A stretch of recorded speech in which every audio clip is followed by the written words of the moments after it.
எல்லாரும் வணக்கம். நாங்களோட பாரதி பேசுகிறேன். நம்ம பேச போகிறது வந்து பார்த்தீங்கன்னா சாட்டர்டே சண்டே எபிசோடு நடந்த விஷயங்கள், பொதுவாக இந்த வாரம் வரைக்கும், அதாவது நேற்று வரைக்கும் நடந்த பிக் பாஸ்க்குள்ளே நடந்த விஷயங்கள், அதில் நமக்கு என்னென்ன விஷயங்கள் இன்ட்ரெஸ்டிங்காக இருந்துச்சு அப்படிங்கிற பற்றி தான் பார்க்க போகிறோம். இந்த பிக் பாஸ் 9 அப்படிங்கிற சீசன் ஆரம்பிக்கும் அப்படிங்கும்போது 8ல் வந்து நிறைய பிரச்சனைகள் இருந்துச்சு. அதை எப்படியாவது இவங்க சால்வ் பண்ணிப்பாங்க அப்படிங்கிற மனநிலைக்குள்ள தான் நம்ம வந்து உட்காந்து பார்த்துட்டு இருந்தோம். ஆனால் அதில் ஒரு இன்ட்ரெஸ்டிங்கான ஒரு கதை அப்படின்னு ஒரு வந்து பிக் பாஸ்க்குள்ளே எதுவுமே நடக்காமல் இருக்கிறது வந்து நம்மளுடைய துரதிர்ஷ்டமா இல்லை அவங்களுடைய அதிர்ஷ்டமா அப்படிங்கிறது தெரியல. பிக் பாஸ் வீடு மட்டும் ரொம்ப அழகாக இருக்குது. ஸோ இந்த வாட்டி பயங்கரமாக செட்லாம் போட்டிருக்காங்க, தாறுமாறாக இருக்கும் அப்படிங்கிற மாதிரி யோசிச்சுட்டு இருந்த நேரத்தில் அப்படிலாம் எதுவுமே நடக்காமல் இருக்குது. உள்ளுக்குள்ளே இருக்க எல்லா கண்டஸ்டும் 13 ஜோக்கராக இருந்தால் எப்படி இருக்கும் அப்படிங்கிற மாதிரி ஒரு தோற்றம் தான் வந்துட்டு இருக்குது. உள்ளுக்குள்ளே வரும்போது என்ன சொன்னாங்கன்னா, அந்த வாட்டர்மெலன் ஸ்டார் இருக்காப்புல, இல்லை நம்ம திவாகர் தான் வந்து வாரம் வெளியே போவார், அதுக்குண்டான வாய்ப்புகள் தான் அதிகமாக இருக்குது, இல்லை கலையரசன் வெளியே போவோம் அப்படிங்கிற மாதிரிலாம் யோசிச்சுட்டு இருந்தோம். பார்த்தா கலையரசன் சர்வே ஆகிட்டான். நந்தினி போன புண்ணியத்தில் வந்து கலையரசன் வந்து சர்வே ஆகிட்டாப்புல. பட் ஆனால் திவாகர் வந்து பார்த்தீங்கன்னா வெளியே வந்து இருந்ததுக்கும் இப்போ இருக்க சூழ்நிலைக்கு ஒரு சேஞ்ச் இருக்குது. ஒரு விஷயம் தெரிஞ்சிருச்சு நேற்று வந்து, என்ன சொல்கிறது, ஞாயிற்றுக்கிழமை எபிசோடில் உள்ளுக்குள்ளே இருக்கிறதுல வந்து யாருக்கு அதிகமாக ஃபேன் அதிகமாக இருப்பாங்க அப்படின்னு சொன்னீங்கன்னா திவாகருக்கு தான் அதிகமாக இருக்காங்கன்னு மேக்ஸிமம் பேர் வந்து சொல்கிறாங்க. அப்புறம் நிறைய பேர் சில பேர் வந்து லாஜிக்கே இல்லாமல் பார்வதிக்கு அதிகமாக இருப்பாங்கன்னு நம்ம திவாகர் சொல்கிறப்ப, திவாகருக்கு வந்து நாலேஜ் கம்மி அப்படிங்கிறது, அதாவது நார்மலான அந்த காமன் சென்ஸ் அப்படி இப்படின்னு சொல்லுவாங்களா, அதெல்லாம் கொஞ்சம் கம்மியாக இருக்குது அப்படின்னு நம்ம ஒரு பக்கத்துக்கு எடுத்துக்கிட்டால் கூட திவாகருக்கு தான் என்ன பண்ணுறோம் அப்படிங்கிறது தெரியுது. ஆனால் அதை வந்து எப்படி டெலிவர் பண்ணுன்னு தெரில. இப்போ இந்த ஆள் வந்து இந்த சின்ன வயசுலேருந்தே இதே மாதிரி இருந்திருப்பார் போல இருக்குது. எல்லாத்திட்டையும் பேசுகிறது, அந்த பேசுகிற ஃபார்மேட் இது எல்லாமே கொஞ்சம் கொஞ்சம் மாறி இருக்கிறதுனால அந்த ஆளுக்கு என்ன தெரியுதுன்னா, நிறைய பேருக்கு எக்ஸ்பிளைன் பண்ணி இப்போ புரிய வைக்க தெரியல. அந்த எக்ஸ்பிளைன் பண்ணி புரிய வச்சுட்டா திவாகரே ஒரு பெரிய நல்ல கண்டஸ்டன் தான். இப்போ இருக்க நிலைமையில் பார்த்தீங்கன்னா திவாகர் வந்து பாசிட்டிவாக கண்டென்ட் போடுவோம் அப்படிங்கிற ஒரு மனநிலைக்குள்ளேயே வந்து பல பேர் இருந்திருக்க மாட்டாங்க. ட்விட்டரில் போய் பார்த்தோம்னா நான் இப்படிலாம் பேசுவேன்னு நான் நினச்சி கூட பார்க்கல. அந்தளவுக்கு வந்து பார்த்தீங்கன்னா திவாகர் வந்து என்டர்டெயின் பண்ணிட்டாப்புல, மற்ற எல்லாருமே என்டர்டெயின் பண்ணாமல் இருக்காங்க அப்படின்னு சொல்லிட்டு. நேற்று எபிசோடில் பொறுத்த வரைக்கும் என்னென்னா, விஜய் சேதுபதி ஏதாவது ஒன்று சொல்ல முயற்சி பண்ணுறாரு. இப்போது பிக் பாஸில் வந்து வர கண்டஸ்டன் நல்லா இல்லை அப்படின்னு சொன்னாங்கன்னா ஒரு பக்கம், அப்புறம் ஹோஸ்ட்டே நல்லா இல்லைங்கிறது ஒரு பெரிய விஷயம். என்னென்னா அப்புறம் ஆதிரி உட்காந்து கை தூக்கிட்டு பேசினது, அதுக்கப்புறமேட்டு அதுக்கு வந்து நீங்கள் மட்டும் எந்திரிக்கலேன்னு சொல்லி கேட்குறது, அது ஒரு லாஜிக்கான விஷயம் தானே வைங்களேன். முதல்ல சாட்டர்டே நடந்த விஷயம். ஆனால் ஆதிரியை பொறுத்த வரைக்கும் என்னென்னா, அந்த பிள்ளைக்கு வந்து தான் வந்து பண்ணுறது சரி அப்படிங்கிற ஒரு மனநிலை தான் இருக்குது. இங்கே உள்ளுக்குள்ளே இருக்க எல்லாருமே என்னென்னா, நானாகவே இருப்பேன், அதை வந்து மக்கள் ஏற்றுப்பாங்க அப்படின்னு நினைக்கிறாங்க. பட் ஆனால் அது வாய்ப்புகள் உண்டு தான், இல்லைன்னு சொல்ல கிடையாது. உங்களுடைய பாயிண்ட் ஆஃப் வியூலேயே நீங்கள் இருந்துக்கலாம். பட் ஆனால் அது ஓரளவுக்கு வந்து ஜஸ்டிஃபிகேஷனோடு இருக்கணும். இப்போது போன வாட்டி வந்து உள்ளுக்குள்ளே வந்தான் யார், முத்துக்குமார் உள்ளே வந்தான். முத்துக்குமார் உள்ளே வந்தோடனே வாரமே சொல்லிட்டான், நான் என்ன வேணாலும் பண்ணிங்கன்னா 90 நாள் கண்டிப்பாக நான் சர்வே ஆயிடுவேன் அப்படின்னு அடித்து சொல்கிறான். அந்த கான்ஃபிடென்ட் இருக்குல்ல, அவன் சொன்னது வாரமே சொல்லிட்டான். இதே மாதிரி இந்த சாட்டர்டே சண்டேக்கு முன்னாடி வெள்ளிக்கிழமையே சொல்லிட்டான். சொன்ன உடனே அது அப்படியே வந்து அந்த பல்ஸை வந்து மெயின்டைன் பண்ணான். இந்த பையன் வந்து 90 நாள் சர்வே ஆகிருப்பான் அப்படின்னு சொல்லிட்டான். அப்போ அந்த 90 நாள் எப்படி சர்வே ஆகிறான்னு பார்க்கலாங்கிற ஒரு தாட் ப்ராசஸ் அவங்க மேலே ஒரு கன்சர்ன் இருந்தது. ப்ளஸ் ஆரம்பத்துலேருந்தே நான் கேம் ப்ளே பண்ண தான் வந்திருக்கேன், கேமுக்கு தான் வந்திருக்கேன், என் கேமு தான் நான் செய்வேன்னு கான்ஃபிடென்ட்டாக சொன்னான். ஆனால் இந்த சீசனில் ஒருத்தங்க கூட நான் கேம் பண்ண வந்திருக்கேன் அப்படிங்கிற அந்த தைரியமே இல்லை. நான் கேம் பண்ணுவேன் சார், அதுக்கு தான் சார் நான் உள்ளே வந்திருக்கேன், நான் வந்து விஜய் சேதுபதி முன்னாடி பேசுறதுக்கு பல பேர் தைரியம் இல்லை சார், என்னோட கேமே தான் சார், நான் சில மனநிலைக்குள்ளே இருக்கேன் சார் அதான்னு. ஆனால் எல்லோரும் உட்காந்து எக்ஸ்பிளைன் பண்ண வராங்க. நேற்று வந்து பிரவீன் ராஜ் இல்லை, இந்த பையனா கானா வினோத், அந்த பையன் ஒரு விஷயத்தை எக்ஸ்பிளைன் பண்ண வரான். அந்த பையனை வந்து விஜய் சேதுபதி தடுத்து விட்டார். அதுக்கப்புறம் இந்த பக்கத்து வந்து பார்த்தீங்கன்னா திவாகர் வந்து பேச வரால், திவாகருக்கு ஓரளவுக்கு சொல்லி புரிய வைக்க முயற்சி பண்ணுறாரு. அந்த இடத்துக்குள்ளே வந்துட்டார். திவாகர் மாதிரியே மிமிக்ரி பண்ணுற நிலைமைக்கெல்லாம் வந்து விஜய் சேதுபதி ஆளாயிட்டார். ஏன்னா அந்தளவுக்கு வந்து சோசியல் மீடியாவில் திவாகருக்கு உண்டான ஸ்பேஸ் வந்து அதிகமாகிடுச்சு. இன்னொரு பக்கத்தில் வந்து பார்த்தீங்கன்னா பார்வதிக்கு உண்டான நெகட்டிவிட்டி அதிகமாகிடுச்சு. பார்வதி என்ன நினச்சிட்டு வந்து சர்வைவரில் தான் நமக்கு நெகட்டிவிட்டியாக வந்துருச்சு, ஆனால் இங்கே வந்து நம்ம எப்படியே பாசிட்டிவாக மாற்றிடலாம், நம்மளுடைய அந்த தாட் ப்ராசஸை புரிஞ்சுப்பாங்க, பிக் பாஸுக்கு நம்ம நல்ல கண்டஸ்டன் தான் அப்படின்னா. உண்மையாக சொன்னால் இப்போதைக்கு பிக் பாஸுக்குள்ளே கண்டென்ட் கொடுத்துட்டு 2 பேர், ஒன்று திவாகர், ஒன்று வந்து பார்வதி. அதனால அவங்க 2 பேர் கூட சுற்றிட்டு இருக்காங்க. பார்வதி கண்டென்ட் கொடுக்குறா, பார்வதியோட நெகட்டிவிட்டி வந்து பார்த்திங்கன்னா கண்டென்ட்டாக மாறுது. எல்லாருமே பார்வதியை வந்து எதிர்க்கிறாங்க. அப்படிங்கிறதுனால திவாகர் வந்து பார்வதி கூட சுற்றிக்கிட்டு இருக்கு. ப்ளஸ் திவாகர் சொல்கிறது சரின்னு சொல்கிற ஒரே ஆள் வந்து பார்வதி தான். ஏன்னா எனக்கு தெரிஞ்ச வரைக்கும் திவாகர் இந்த வாரம் சர்வே ஆகிறதுக்கு உண்டான மெயின் காரணமே பார்வதி தான். பார்வதி தம்கட்டி எல்லாத்திட்டையும் பேசுறதுனால பார்வதிக்கு ஃபுல்லாக நெகட்டிவிட்டி வந்துருச்சு. திவாகருக்கு வர வேண்டிய நெகட்டிவிட்டி ஃபுல்லாகவே பார்வதிக்கு வந்துருச்சு. பார்வதிக்கு கிடைக்க வேண்டிய சின்ன விஷயங்கள் கூட கிடைக்கல. பார்வதியோட இந்த மூக்க நுழைக்கிற தன்மை இருக்குல்ல, ஏதாவது ஒருத்தவங்க பேசிட்டு இருந்தாங்கன்னா குறுக்க போது நம்ம ஏதாவது கருத்தை சொல்லலாம் அப்படிங்கிற அந்த தன்மை இருக்குல்ல, அதுதான் பார்வதி வந்து ஒரு நெகட்டிவான இடத்தை நோக்கி ரொம்ப தள்ளிடுச்சு. ப்ளஸ் அந்த பிள்ளைக்கு வந்து பேச தெரியும், அந்த பிள்ளை நம்பிக்கிட்டு இருக்குது. அது வந்து ஒரு ஹோஸ்ட், ஒரு ஆங்கர். நீங்கள் நல்லா நோட் பண்ணுங்கள், பார்வதி வந்து இந்த யூடியூப்பில் வந்து பேட்டி எடுக்கிறது, அந்த மாதிரி பேட்டிகள்லாம் நீங்கள் பார்த்துருப்பீங்க. ஆனால் ஸ்டேஜில் போய் ஒரு ப்ரோக்ராமை கண்டக்ட் பண்ணுறதுல பார்வதி இருக்க மாட்டாங்க. ஏன்னா அதுக்கு தனி கம்யூனிகேஷன் ஸ்கில் வேணும். ஏன்னா அது ஸ்பான்டேனியஸாக அதை வந்து அந்த ப்ரோக்ராம் வந்து கண்டக்ட் பண்ணுற அந்த திறமை இருந்தால் தான் அதை பண்ண முடியும். அங்கே போயிட்டு வந்து கிரிஞ்சு பண்ண முடியாது. இப்போ டிடி இருப்பாங்க, இந்த ஏஞ்சலின்னு ஒரு பொண்ணு புதுசாக வந்துச்சு அந்த பொண்ணு இருப்பாங்க, ஏன் முத்துக்குமார் கூட வந்து பார்த்திங்கன்னா கவர்மெண்ட்டோடைய பேச்சு போட்டி சம்மந்தப்பட்ட கவர்மெண்ட்டோடைய இப்போ ஃபங்க்ஷனுக்கே போயிட்டு வந்து ஹோஸ்ட்டாக போகிறதுக்கு அந்த பையன்கிட்ட திறமை இருந்துச்சு. ஏன்னா அவனுக்கு பேச தெரியும். பேச தெரியறது வேறு, அதாவது இன்டர்வியூவில் வந்து பேசுறது, இன்டர்வியூவில் வந்து எடுக்கிறாங்களா அந்த பேசுறதுங்கிறது வேறு. அப்போ வந்து என்ன பண்ணுவாங்க, ஸ்கிரிப்ட் கையில் கொடுத்துருவாங்க, அதை வச்சு தான் பேசுவாங்க. அப்படி ஸ்கிரிப்டை கையில் கொடுத்து பேசுகிற விஷயங்களை மட்டும்தான் பார்வதி பேச முடியும். அதே மாதிரி கான்ட்ரவர்சியான விஷயங்கள் மட்டும் தான் பார்வதி பேச முடியுமே தவிர, அதை தாண்டி கொஞ்சம் நாலேஜபிளாக எனக்கு இது தெரியும் அது தெரியுங்கிற அந்த எப்படி சொல்கிறது, ஒரு நல்ல ஒரு பாயிண்ட் இருக்குது, நல்ல ஒரு வார்த்தை இருக்குது இங்கிலீஷில். என்ன வார்த்தைன்னா, கொஞ்சம் சென்சிபிளாக பேசுகிற அந்த தன்மை இருக்குல்ல, அது வந்து பார்வதிட்டு கம்மி. யாராவது வந்து அவங்ககிட்ட போய் நின்று பேச ஆரம்பித்தாங்கன்னா உடனே ஊதிட வேண்டியது. அதனால பார்வதிக்கு அது நெகட்டிவாக போயிடுச்சு. கமருதீனுக்கு அதே பிரச்சனை தான். கமருதீனுக்கு வந்து ஷார்ட் டெம்பர். நான் வந்து சினிமாவுக்காக ரொம்ப ட்ரை பண்ணியிருக்கேன், சீரியலுக்காக நான் ரொம்ப ட்ரை பண்ணி வாழ்க்கையில் ரொம்ப கஷ்டப்பட்டிருக்கேன், அதே கஷ்டத்தை இவங்கெல்லாம் படாமல் உள்ளுக்குள்ளே வந்துட்டாங்களே அப்படிங்கிற கோபம் வந்து உள்ளுக்குள்ளே இருக்குது. அது வந்து இங்கே சரியாக வந்து ரிஃப்ளெக்ட் ஆகலை. ப்ளஸ்ஸு விஜய் சேதுபதிக்கு ரொம்ப ஒரு விஷயம், இந்த கண்டஸ்டன்ட் ஒரு பக்கம் இருக்காங்கன்னு வச்சுக்கலாம், அரோராவாக இருக்கட்டும், அதே மாதிரி வந்து ஆதிரியாக இருக்கட்டும், அதே மாதிரி பிரவீன் ராஜ் இருக்கா, அந்த பையன் ஏதோ ஒன்று பேச வரான், அவனையும் பேச விடல. பிரவீன் காந்தி வந்து சினிமாக்காரர் அவர் மேலே வந்து ஒரு நெகட்டிவிட்டி இருந்தது, வெளியே போயிட்டாருன்னு நீங்கள் இப்போது பிரவீன் காந்தி வெளியே போன பிறகு வெளியே போகிறதுக்கு உண்டான மெயின் காரணமே பிரவீன் காந்தியோடைய அந்த ஸ்டாண்டிங் தான் என்ன நினைக்கிறாரோ அதுதான் சரிங்கிற தன்மை. அவர் கொஞ்சம் அமைதியாகவே உட்காந்துட்டு எல்லாத்தையும் வேடிக்கை பார்த்துட்டு இருந்தால் கூட பிரவீன் காந்தி வந்து நாமினேட் பண்ணியிருக்க மாட்டாங்க. கேட்குற கேள்விக்கு கரெக்டாக பதில் சொல்லியிருந்தா பரவாயில்ல. அவர் வந்து டிபேட்டில் பேசுகிறார்ல, டிவி டிபேட்டில் ஏதாவது கேள்வி கேட்டாங்கன்னா அவர் கவுண்டர் அட்டாக் பண்ணுங்கிற மனநிலைக்குள்ளேயே பேசி என்ன ஆயிடுச்சு, அவருக்கு யாராவது ஒருத்தங்க கேள்வி கேட்டாங்கன்னா அதுக்கு பதில் சொல்லாமல் அதுக்கு கவுண்டர் பண்ணுறங்கிற மனநிலையில் ஏதோ ஒரு வார்த்தையை விட்டுறாரு. அது வந்து கொஞ்சம் நெகட்டிவாக போயிடுது. ஆண்கள் பெண்கள் அப்படிங்கிற டாபிக் இருக்குல்ல, அது பேசலாங்க, நல்லாவே பேசலாங்க, ஆண்கள் பெண்களை வந்து கலாச்சி பேசலாம், எல்லாமே பண்ணலாங்க. ஆனால் இந்த இடத்துல ஒரு சென்சிட்டிவான மேடை அது. பிக் பாஸில் வந்து இதுதான் கண்டென்ட்டாகவே மாறும். ஏன்னா ஒரு சீசன்லேயே ஒரு பையனை வந்து அந்த ஆண் பெண் அப்படிங்கிற விஷயத்தை வச்சு உமன் கார்டு வச்சு வெளியே அனுப்பிட்டாங்க. அந்த பையன் 34 தான் உள்ள நான் பிரவீன் நினைக்கிறேன், 34 நாள் தான் உள்ள வந்தால் நான் மிகப்பெரிய பீக்குக்கு வந்தது. அந்த பிக் பாஸே பயங்கரமான ஒரு இடத்துக்கு நோக்கி நகர்த்தினதே அந்த ஆண் பெண் அப்படிங்கிற அந்த கண்டென்ட் தான். மும்தாஜ் இருக்கும்போது அதே கண்டென்ட் தான் வந்துச்சு. அதே மாதிரி வந்து அதுக்கு முன்னாடி வந்த சீசன்லேயும் எல்லா சீசன்லேயுமே அந்த பெண்கள் அப்படிங்கிற இடத்துக்கு உண்டான ஒரு சோர்ஸ் இருக்கும். எனக்கு தெரிஞ்சு நான் அப்சரா வெளியே போவேன் நினைக்கிறேன். அப்சரா ஒன்றுமே பண்ண கிடையாது. அப்புறமேட்டு அந்த சுபி பொண்ணு கூட ஏதோ உருண்டுட்டு கிடந்தது. நிறைய பேர் இங்கே வந்து சும்மாவே மிச்சம் தின்னுட்டு இருந்தாங்க. ஆனால் அவங்களெல்லாம் வெளியே அனுப்பாமல் பிரவீன் காந்தி எல்லாத்துக்கிட்டையும் கொஞ்சம் அட்வைஸ் பண்ணுறேன், அது பண்ணுறேன்னு உருட்டிட்டு இருந்தார். அந்த ஆள் வெளியே அனுப்பிட்டாங்க. ஏதோ அந்த ரட்சகன் படத்துடைய கதை, அந்த படம் ஷூட்டிங் எடுத்த கதை, அதெல்லாம் உட்காந்து பேசிட்டு ஜாலியாக இருப்பாருன்னு நினச்சா அது ஒரு நாள் பேசினார். அதுக்கப்புறம் அவங்களும் பேசுறதை கேட்காம போயிட்டாங்க.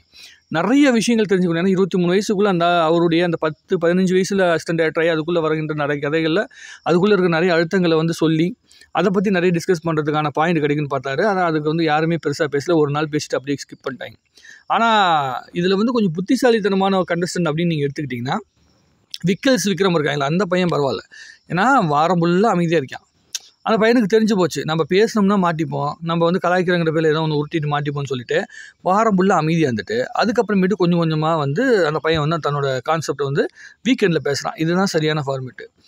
உண்மையாலுமே சொல்கிறேன், இது முதல்ல இவங்களை பற்றி புரிஞ்சுக்கிற வரைக்கும் இவங்களுக்கு எவ்வளோ தூரம் கேம் ப்ளே பண்ணுறதுக்கு நாலேஜ் இருக்குது, இவங்களால எவ்வளோ தூரம் உருட்ட முடியும் அப்படிங்கிறது தெரிஞ்ச பிறகு தான் தன்னுடைய உருட்டலை வந்து ஆரம்பிக்கணும் அப்படிங்கிற அந்த பல்சுக்குள்ளே வந்து விக்ரம் இருக்கேன். அந்த பையன் வந்து அதனால தான் கொஞ்சம் சர்வே ஆயிருக்கான் அந்த வாரம். ஸோ இந்த அடுத்த வாரத்தில் இந்த நம்ம துஷாரை வந்து கேப்டன்ஷிப்பாக போட்டிருக்காங்க. அந்த பையனுடைய பாட்டுகள் எப்படி கேட்க போகிறாங்க, என்ன உருட்ட போகிறாங்க அப்படிங்கலாம் பொறுத்துன்னு தான் பார்க்கணும். இருந்தாலும் இப்போ இருக்க நிலைமையை பொறுத்த வரைக்கும் பிக் பாஸுக்குள்ளே இன்ட்ரெஸ்டிங்காக நம்ம பேசுகிறதுக்கு உண்டான கண்டென்ட்டே இல்லை. எப்பயுமே ஒரு வாரத்தில் ஏதோ ஒரு பல்ஸ் கிடைக்கும், அந்த மாதிரி பல்ஸ் எதுவுமே கிடைக்கவே இல்லை. இந்த தண்ணி பிரச்சனையை தாண்டி என்ன நடக்க போகுது அப்படிங்கிறத வந்து இந்த வாரங்களில் நடக்கிற விஷயங்களை வச்சு வருகின்ற டாஸ்க்கை வச்சு தான் நம்ம வந்து முடிவு பண்ண முடியும். ஆனால் எனக்கு சுத்தமாகவே இந்த பிக் பாஸுக்குள்ளே ஒரு எப்படி ஒன்றி போகவே முடியல. போன பிக் பாஸுக்குள்ளே நல்லா ஒன்றி போகிற மாதிரி இருந்துச்சு. அந்த சவுண்டை வந்து பார்த்திங்கன்னா தனியாக ஒதுக்கி வச்சாங்க, அவங்கள வந்து கிண்டல் பண்ணுறது மாதிரி தோற்றம் வந்துச்சு. ஜாக்லின் வந்து பார்த்திங்கன்னா கேம் ப்ளே பக்காவாக பண்ணுச்சு அந்த பிள்ளை. ஜாக்லின் வந்து எல்லாத்துக்கிட்டையுமே அந்த கேம் ப்ளே பண்ணி ஒவ்வொருத்தவங்களுக்கு தகுந்த மாதிரி தன்னை மாற்றிக்கிட்ட தன்மையாக இருக்கட்டும். முதல்ல வந்து யார் எதிர்த்தாங்களோ அவங்ககிட்டே க்ளோஸ் ஆனது, முத்துக்குமாரை வந்து பயங்கரமாக எடுத்துகிட்டு இருந்த ஜாக்லின் வந்து மறுபடியும் முத்துக்குமார்கிட்டே க்ளோஸ் ஆனது, இந்த மாதிரி நிறைய விஷயங்கள் அந்த பிள்ளை பண்ணிச்சு. ஒரு பிக் பாஸுக்கு நிறைய கலர்ஃபுல்லான விஷயங்களை கொடுத்துச்சு. இப்போ என்னென்னா சீசன் 8 பரவாயில்ல அப்படிங்கிற மனநிலைக்குள்ளே வந்து பிக் பாஸ் 9 வந்து மாறி போனது நானே எதிர்பார்க்கவே இல்லை. அதுக்கு மெயின் காரணம் இங்கே இருக்கிற கண்டஸ்டன்ட் தான். யாருக்குமே எக்ஸ்பீரியன்ஸே கிடையாது. சினிமாக்குள்ளே இருந்திருக்காங்க, மீடியாக்குள்ளே இருந்திருக்காங்களே தவிர யாருக்குமே ஒரு என்ன சொல்கிறது, அது ஒரு காமனாக சென்சிபிளாக பேசுகிற மனநிலையே கிடையாது. இவங்க என்ன பார்த்தீங்கன்னா நம்ம ஃபஸ்ட்டு உள்ளுக்குள்ளே அந்த கண்டஸ்டண்டாக உள்ளுக்குள்ளே வரும்போது அவங்கள வந்து வளர்ந்த விதம் எல்லாமே வந்து நார்மல் லைஃப்பில் தான் வாழ்ந்துருக்காங்க. நம்மள மாதிரி ஒரு ஏழ்மையான குடும்பத்துலேருந்து தான் பல பேர் வந்திருக்காங்க. ஆனால் அவங்களுக்கு ஏன் இப்படிப்பட்ட மனநிலை வந்திருக்குன்னு எனக்கு லாஜிக்கே புரியல. ஏன் இப்படி இருக்காங்க அப்படின்னு எனக்கு புரியவே இல்லை. இதை தாண்டி கொஞ்சம் யோசிக்கணும் அப்படின்னு நான் யோசிக்கிறேன். விஜய் சேதுபதியும் என்ன பண்ணுறாரு, அந்த வீக்கெண்டில் நமக்கு வந்து ஒரு கண்டென்ட் கொடுத்துட்டாங்க, நம்ம சம்பளம் வாங்கிட்டோம் அப்படிங்கிறனால அவதியாக அவர் பண்ணுற மாதிரி தோணுது. விஜய் சேதுபதியே வந்து ரொம்ப இன்ட்ரெஸ்டிங்காக உட்காந்து அதை பேசுகிற மாதிரி தெரியல. ஒரு வாட்டி இதே சொல்லிட்டு இருக்க மாட்டேன், நீங்கள் வந்து தைரியமாக பேசுங்க அந்த ஆளுன்னு சொல்லிகிட்டே தான் இருக்காப்புல. இவங்க அதை கேட்க மாட்டேன்றாங்க. நான் என்ன சொல்கிறேன், ஆமாம் நான் இப்படி தான் கேம் ப்ளே பண்ணேன், அதனால் என்ன அப்படின்னு நீ பேசணும், அப்போ தான் நீ பிக் பாஸ்க்குள்ளே இருக்கிறதுக்கு தகுதின்னு அர்த்தம். என்ன பண்ணிடுவாங்க உள்ளுக்குள்ளே? இப்போ நீ வந்து 20 பேர் இருக்கீங்க, 20 பேரில் இப்போ 19 பேர் இருக்காங்க, 19 பேரில் என்ன பண்ணிடுவானுங்க? என்ன திட்டுவாங்களா? பின்னாடி பேசட்டும், முன்னாடி பேசட்டும், பின்னாடி பேசட்டும். வீக்கெண்டில் வந்து விஜய் சேதுபதி அதை வந்து ஏதோ வீடியோ எடுத்துகிட்டு வந்து பேசுவார், நீ பேசி சமாளி. அதையெல்லாம் தெரிஞ்சுக்கிட்டு தானே உள்ளே வந்திருக்கு, அப்போ அதை விட்டு உனக்கு என்ன பெரிய வேலை அப்படின்னு கேட்குறேன். இதை வந்து எனக்கு புரியவே இல்லை. அவனுக்கு இங்கே வாய்ப்பு கிடைக்காம எத்தனையோ பேர் வந்து பார்த்திங்கன்னா ஒவ்வொரு சீசனாக கேட்டு அந்த சீசனை தாண்டி நம்ம வந்து இது மாதிரி பண்ணணும், நமக்குன்னு ஒரு வாய்ப்பு கிடைக்கணும், இதை வச்சு ஏதாவது ஒன்று உருட்டலாம் அப்படின்னு சொல்லி வந்து பல பேர் ஆசைப்பட்டிருக்காங்க. இவனுக்கு என்னென்னா உருட்ட வாய்ப்பு கிடைச்சி உருட்டிலே உருட்டாமல் நம்மளை போட்டு நம்ம மண்டையை உருட்டிட்டு இருக்காங்க. சண்டை போடுங்கடா, தப்பே இல்லைடா, என்னடா ஆயிரப்போகுது பெருசா, உங்கள் கேரக்டர் ஸ்பாயில் ஆயிருமாடா. ஏற்கனவே பிக் பாஸ்குள்ளே போகும்போதே உங்களோட கேரியரில் பல விதமான என்ன சொல்கிறது டிஸ்ட்ராக்ஷன் வரத்தான் போகுது, வேறு ஆப்ஷனே கிடையாது. நீங்கள் வந்து போன பிக் பாஸில் ஜாயின் பண்ண யார் வந்து பெரிய ஆர்டிஸ்ட் ஆகிட்டாங்க, சவுண்டுலாம் வந்து பார்த்திங்கன்னா பெரிய ஹீரோயினாக வாங்கினாங்க, கல்யாணத்துக்கு ஓகே பண்ணிட்டு அந்த புள்ள உட்காந்துட்டு இப்போ என்ன பண்ணிட்டு இருக்குது, ஒன்றுமே கிடையாது. ஏன் அருண் வந்து பார்த்திங்கன்னா பெரிய சீரியல் நடிச்சிருக்காப்ல, இப்போ அதே சீரியல்லாம் நடிச்சிட்டு இருக்காப்ல. அர்ச்சனா வந்து மிகப்பெரிய பீக்குக்கு வந்துச்சு, அந்த புள்ள என்ன பெரிய அளவு சாதிச்சிச்சா? யாரும் சாதிக்கலாம் போகிறது கிடையாது. ஆனால் இது மூலமாக உங்களால் சம்பாதிக்க முடியும். உள்ளுக்குள்ளே பிக் பாஸோட ஃபேமை வச்சு வெளியே வந்து ஏதாவது சீஃப் கெஸ்ட்டாக போகிறது, விஜய் டிவியில் ஏதாவது ப்ரோக்ராம் போய் உட்காந்துக்கிறது, உங்களுக்கு வந்து ஒரு ஏதாவது ப்ரோக்ராமில் ஒரு சின்ன ஒரு பொசிஷன் கொடுப்பாங்க, அதை வச்சுட்டு நீங்கள் ஏதாவது வந்து சர்வே பண்ணிடலாம், விஜே போஸ்டிங் ஏதோ ஒன்று கிடைக்கும், அதை வச்சு சர்வே பண்ணிடலாம் அப்படிங்கிறதுக்காக தான் பிக் பாஸ்க்குள்ளே போகிறதே தவிர இதை தாண்டி ஒன்றும் பெரிய சாதனை புரியறதுக்கெல்லாம் பிக் பாஸ்க்குள்ளே போகிறதில்ல. அதனால் இதுக்குள்ளே கிடைக்கிற பேரை வச்சு நீங்கள் ஒன்றும் பண்ண போகிறதில்ல. தாராளமாக சண்டை போடலாம். இவனுங்க எதுவுமே போட மாட்டேன்றாங்க. நமக்கே வருத்தமாக இருக்குது. என்னடா இவங்களுக்குலாம் தைரியமே இல்லை உள்ளுக்குள்ளே போயிருக்காங்க அப்படின்ட்டு. நம்ம சும்மா உட்காந்தா கூட உரண்டு எழுப்பாங்க. இப்போ காலேஜ் படிக்கும்போது நம்ம லாஸ்ட் பெஞ்சில் உட்காந்துட்டு இருக்கிறோம், கூட வந்து வேலை செய்கிறவன் இருப்பான். அவன் என்ன பண்ணுவான், அவனை வந்து ஏதாவது சும்மா இருக்கக்கூடாதுன்னு ஃப்ரெண்டை பிடிச்சி உரண்டிக்கிட்டே கிடப்பான். அந்த மாதிரி உரண்டை இல்லைன்றேன். இத்தனை சீசன் பார்த்துட்டு உள்ளே வந்துருக்கிற, ஒவ்வொரு சீசனும் எவன் எப்படிலாம் அடிச்சுட்டு இருந்திருக்கான், எப்படிலாம் உரண்டு இழுத்துருக்கான். அந்த மாதிரி இழுக்கிறது உனக்கு என்ன ப்ராப்ளம்னு கேட்கேன். அந்த மாதிரி ஒன்றுமே நடக்க மாட்டேங்குது. வருத்தமாக இருக்குது. சோத்துக்கு அடிச்சுக்கிறானுங்க. நீ ஏன் இப்போ கேள்வி கேட்ட, நீ எதுக்கு அதை பண்ணனு? நீங்கள் சண்டை போடுறதுல ஓகே, ஆனால் சண்டை போடுறதுல ஒரு வார்த்தைகள் யூஸ் பண்ணுறாங்களே, அது ரொம்ப ஓவராக யூஸ் பண்ணுறாங்க. திவாகரை போய் பைத்தியன்றான் அவன். அதாவது ஒரு விதமான ஒரு மென்டலி டிஸ்டர்ப் ஆன ஆள் மாதிரி தான் இருப்பார்னு வைங்களேன். அதாவது பேச தெரியல, அதான் உண்மை. இவங்க கூட கமருதீன் வந்து இப்போ வந்து பார்த்தீங்கன்னா பையன் வந்து மீடியாவில் இருந்திருக்கேன், சீரியல் நடிச்சிட்ருக்கேன். நான் நேற்று கூட ஒரு சீரியல் அந்த பையனை பார்த்தேன். நான் இது வரைக்கும் அந்த பையன் பார்த்ததே கிடையாது. வீட்டில் வந்து பார்த்துட்டு இருந்தாங்கன்னு சொல்லிட்டு வந்து சீரியலில் பார்த்தா அந்த பையன் என்னடா கமருதீன் இங்கே உட்காந்துருக்கான்னு பார்த்தா அன்றைக்கி தான் வந்து அந்த சீரியலில் ஊருக்கு கிளம்ப போகிறதா ஒரு ஷார்ட் எடுத்து முடிச்சுட்டு அதுக்கப்புறமேட்டு பிக் பாஸ் வந்துட்டான் போல இருக்குது. ரஞ்சித் சார் பண்ணார் அதே மாதிரி. ஆனால் அந்த பயபுள்ளைகிட்ட ஒரு தெளிவுமே இல்லை, ஒரு கண்டென்ட் எடுக்கிறதுல ஒரு தெளிவு இல்லை, சும்மா ஏதோ உருட்டிகிட்டு இருக்கான். பட் ஆனால் வாய்ப்பு இருக்குது. இதே வந்து இன்னும் கொஞ்சம் பல்ஸ் கொண்டு போயிட்டு கொஞ்சம் சென்சிபிளாக பேசி பயன்படுத்துக்கிற வார்த்தையை கரெக்டாக பயன்படுத்தினா கண்டிப்பாக ஒரு பெரிய இடத்தை நோக்கி வந்து கமருதீனால் வந்து பார்த்திங்கன்னா மூவ் பண்ண முடியும். நடுவில் கொஞ்சம் நெட்டு கட் ஆகிட்டு இருக்கனால அப்பப்போ கொஞ்சம் ஸ்லிப் ஆகுது, தப்பாக நினச்சிக்காதீங்க. இதில் இன்னொரு விஷயம் என்னென்னா, எந்த ஒரு கண்டஸ்டோட பேருமே மண்டையில் நிற்க மாட்டேது. விஜய் சேதுபதியே டக்குன்னு வந்து பார்த்திங்கன்னா யாரையுமே வந்து மென்ஷன் பண்ணி சொல்கிறதில்ல. அவர் கொடுத்த ஸ்கிரிப்டை தான் பேசிட்டு போகிற மாதிரி தெரியுதே தவிர அவங்க யாரோட ஆக்டிவிட்டியுமே பெரிய வந்து பல்ஸை பிடிக்கிற மாதிரி இடத்துக்குள்ளே நோக்கி நகர்ற மாதிரி தெரியல. எவனுமே வெளியே உட்காந்து பேசவே தயாராகல. இப்போ தண்ணி பிடிக்கிறதுக்கு ஒரு டாஸ்க்கு கொடுக்குறாங்க, அப்போ என்ன பண்ணணும், 2 பேர் தான் தண்ணி பிடிக்கணுங்கிறது சரி. பட் ஆனால் நம்மளும் கூட போய் நின்னா தான் நமக்கு ஒரு சிம்பத்தி கிடைக்கும். பட் அவங்க போய் கூட நின்று அப்படின்னு சொல்லி ஒரு காரணத்தை போய் பேசலாம். ஆனால் இவங்க என்ன பண்ணிட்டாங்க, நாங்கள் இப்போ இது கொடுக்குறது மட்டும் தான் நம்மளோட வேலை, நம்ம போய் சப்போர்ட் பண்ணக்கூடாது அப்படின்னு சொல்கிறாங்க. சப்போர்ட் பண்ணக்கூடாதுன்னா நீங்கள் இந்த தண்ணி வருதுன்னு கூட சொல்லக்கூடாதுன்னெலாம் கிடையாது, நீ பிடிக்கக்கூடாது அப்படிங்கிற பேசிக் சென்ஸு, பேசிக் காமன் சென்ஸ் கூட இல்லாமல் உள்ளுக்குள்ளே உட்காந்துருக்கிற கண்டஸ்டண்டாக இவனுக்கு இருக்காங்க. அதுதான் இங்கே மிகப்பெரிய பிரச்சனை. இப்போ அரோரா பிள்ளை கூட கொஞ்சம் தெளிவாக பேசுகிற மாதிரி ஏதோ தெரிஞ்சுது, அந்த பிள்ளையும் பிடிச்சி கலாய்ச்சி விட்டார். விஜய் சேதுபதி வந்து கலாய்க்கணுங்கிறது அவருடைய கண்டென்ட்டு, அவருக்கு வேறு வழி கிடையாது, ஏதாவது பேசி தான் ஆகணும். பட் ஆனால் இவங்கக்கிட்ட அவர் எஜுகேட் பண்ண முயற்சி பண்ணுறாரு. தயவு செஞ்சு நான் சொல்கிறது புரிஞ்சுக்குங்க, உருட்டுங்க, சண்டை போடுங்க, உங்களை வந்து உள்ளுக்குள்ளே வச்சுக்கிட்டு வரதுக்கு நீங்கள் எதுக்கு உள்ளே வந்தீங்க, அதாவது எல்லா கேரக்டரையும் தன்னுடைய மனநிலையும் கேம் பிளேன்னு ஒன்று கேமுக்குன்னு உள்ளே வந்துட்டு அது வந்து விளையாட்டு. அந்த விளையாட்டுக்குள்ளே உள்ளே வந்துட்டு விளையாட மாட்டேன்னு சொல்லி அடம் பிடிக்கிறது என்ன லாஜிக்கலி சரி அப்படிங்கிற விஷயத்த விஜய் சேதுபதி சொல்லி முயற்சி பண்ணுறாரு. புரிய வைக்கிறதுக்கு இவனுக்கு புரிஞ்சுக்கிற மாதிரி தெரியலை.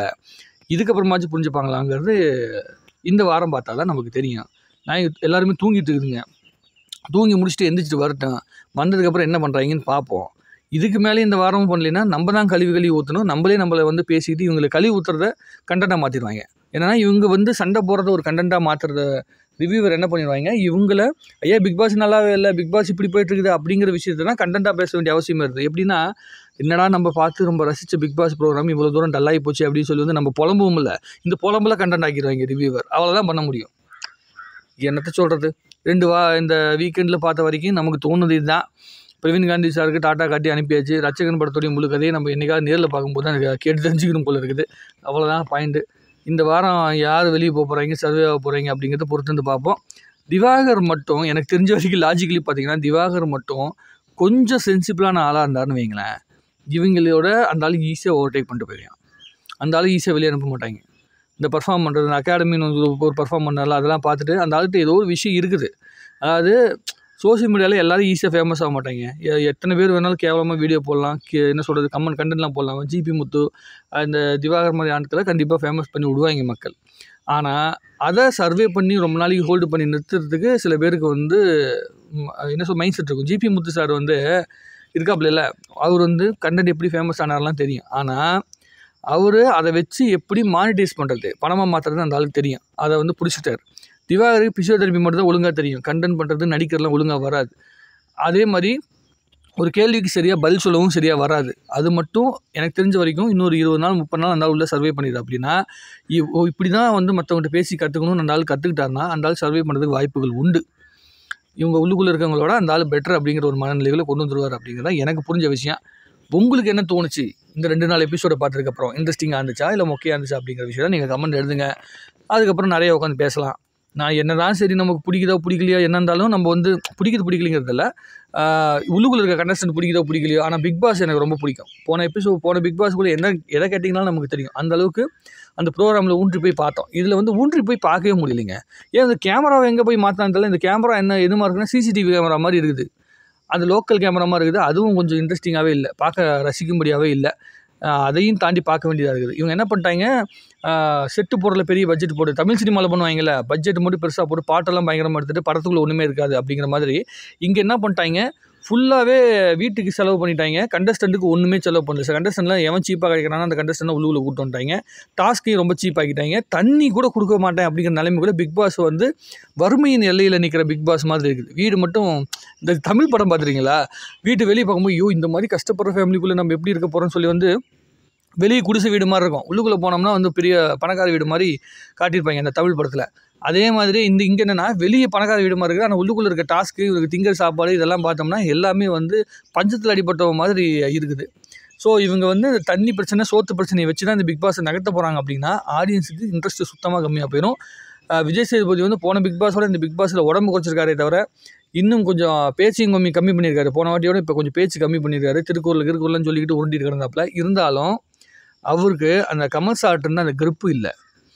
அந்த வாழ்க்கையை பற்றிய புரிதல் வந்து கம்மியாக இருக்குது. அவர் வந்து ஒரு இன்டர்வியூ ஒரு 10 நிமிஷம் எடுக்கிறீங்கன்னா அந்த இன்டர்வியூவில் விஜய் சேதுபதினால் வந்து பேசிட முடியும். ஆனால் ஒரு மணி நேரம் 1.5 மணி நேரம் கண்டென்ட்டுக்கு விஜய் சேதுபதி வந்து பேசுகிறதுக்கு இன்னும் அவரே தயார்படுத்த வேண்டியது இருக்குது, ப்ரிப்பேர் பண்ண வேண்டிய அவசியம் இருக்குது. ஆள் கிடைக்கலன்னு விஜய் சேதுபதி தூக்கி வந்து போட்டு வச்சுருக்காங்க. இல்லைன்னா எனக்கு தெரிஞ்ச வரைக்கும் கான்ட்ரவர்சியான ஆட்கள் வேணும்னா கரெக்டான ஆள்னா இந்த பிக் பாஸ் கண்டென்ட் கொடுக்கணும்னா மிஷ்கின் தான் கரெக்டாக. எல்லாத்தையும் ஓவர்டேக் பண்ணுறேன்னு சொல்லி அவரே வந்து பார்த்திங்கன்னா ஒரு பீக் கண்டென்ட் மாதிரி ஆயிடுவார். கேள்வி கேட்கறதும் கண்டென்ட்டாக மாறிடும்.